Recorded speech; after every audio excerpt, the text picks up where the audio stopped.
Hey, Hat Tricks fans, the Danbury Hat Tricks are off for a 3-game road trip starting this weekend against the Port Huron Prowlers in Port Huron, Michigan, before they take on the Watertown Wolves, yes again, on the road in northern New York. I'm Wyatt Kopelman here with winger Noah Robinson as we get you set for this weekend series. And Noah, let's go back into this weekend. Dashers Hockey Club, you get 6 more points, and you have a 9-game point streak going into Port Huron. What stands out to you most about the way the team's playing right now? I think that we're doing all the details and doing the little things right and just kind of buying into our system. And I think as a group, we've come together a lot better than we have in past weeks. And I think we're really starting to see something. Yeah, I just talked with Vodia just about 2 minutes ago about how the team has yet to kind of lose its focus during this 9-game point streak. And 6-game win streak is its longest on the season right now. How do you think the team is absorbing the message that Gonzo and Ruiz and even Matt are giving you guys each week? I think that we're receiving it very well. I think a lot of guys are buying in, and we're starting to believe in a higher goal. We always set goals for ourselves each week, and doing the little things right, and just the little details that we want to work on throughout the week. And each week we see an improvement, and I think that's all thanks to what we've been told from especially Johnny Gons and Voidy. They just reiterate a lot of stuff about how we need to do all the details and buy into our system and play as a family and have each other's backs type of thing. So you mentioned the importance of improving consistently, particularly with the details in practice this week. I know you're someone who's been a major spark for this team with your line this year. What are some of the details you're focusing on offensively on your line? I'm just focusing on playing a full 200-foot game and trying to get back on back checks, help out the D, communicate well with other teammates on my line, and just just keep it simple and just do what you do best, and just everyone's got a role to play, and just try and play the role that I'm here to play. And also you consider what else this team can improve on. It is 13 for 25 on the power play during this 6-game win streak.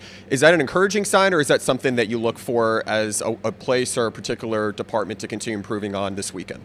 I think that there's always room for improvement, and I think we're always looking forward to getting on the power play and scoring goals, which is huge for our team. And I think that honestly, just as a unit, honestly, if we just keep buying in and keep cracking at it, I think we'll turn over a new leaf with it. You have Dylan Hullby with you as he was acquired from trade from Monroe just about halfway through January, and now you guys seem to really be clicking on the ice, almost as if you never left Monroe together. What has it been like playing with him in the games you've had together?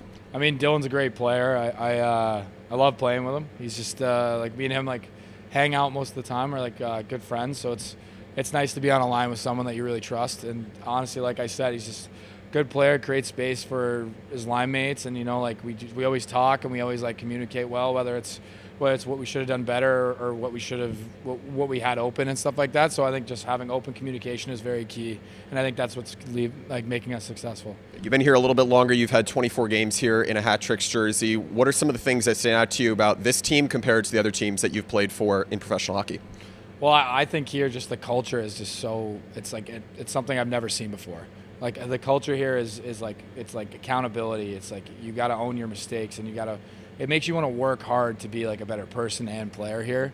And that's just the way everyone grinds for each other. Everyone grinds. They work endlessly to get better. And you got guys on the ice after practice, guys working on little things, stuff that they think, well, I didn't do better. And it's honestly just fantastic to see. Other organizations they're just not the same. They don't stack up towards the culture here and the history that this team has. How do you consistently work with different individuals on your line? I know it's kind of changed with Billy Barry and Chase Harwell on the IR these past couple of weeks. How has it been just working with different guys that you're on a line with? Well, like I said before, with how everyone's kind of like a family. It's kind of it doesn't matter where you change people in and out. We're all have the same mindset, and as soon as we connect on the same level, we all want to get the same goal in mind. It works a lot better that way, just because we're all pushing towards the same sort of goal and pulling on the same rope, which makes it just so much easier for anyone to be interchanged anywhere.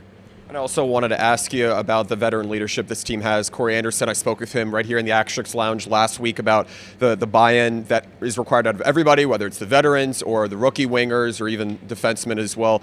How has it been working with him as you guys have steered the ship for this team? I think that Ando's a great locker room leader, and I think he's a great on-ice leader. He leads by example, and I think that like a lot of people, like especially myself, like have a lot to learn from him. Like he's been here. He scores goals. Like he knows how to get to the net. He knows how to put the pucks in the net. And I think that like not just that, he's physical and he does all the little things right. Like he works really hard. He gives 100% all the time. So like just that in general, like just makes him like a great asset to this team. One of the final questions I want to ask you, Noah, as you've had almost 2 months here to play in a Hat Tricks uniform, you have 10 goals, 17 assists. What do you believe that you continue to supply this team? Honestly, like we talk about it a lot, but I just like I always like say jam and stuff like that. But it's all just like playing with like I like to give 100% every time I'm on the ice, and it doesn't matter like if I'm scoring or anyone else is scoring. I think that we all just like I think it's just like me just trying to be the best teammate I can be. I think that's what I'll say is like what I think is the best thing I can bring to the team. All right, so the Hat Tricks, they have a chance to get 6 points against the Port Huron Prowlers this weekend. Noah, what do you think this team has a chance to set out and prove this weekend? I mean, you want to say you're going to sweep the weekend and stuff like that and improve on that, but I think we're going to improve on our little things, and I think we're going to move forward as a unit and be a lot better going forward. Well, the Hat Tricks, they've certainly moved forward. They've actually vaulted Port Huron into second place in the Empire Division. It's been a very compelling last 2 weeks as they have a season-long 6-game win streak and a 9-game point streak as well. The Hat Tricks, well, they'll try and make it 8 games this weekend. For Noah Robinson, I'm Wyatt Kopelman saying so long from the Hat Tricks Lounge. We hope you can watch Puck Drop 7:05 on Friday and 6:05 on Saturday on the Hat Tricks Digital Network. Noah, thanks for dropping by. Thanks, guys.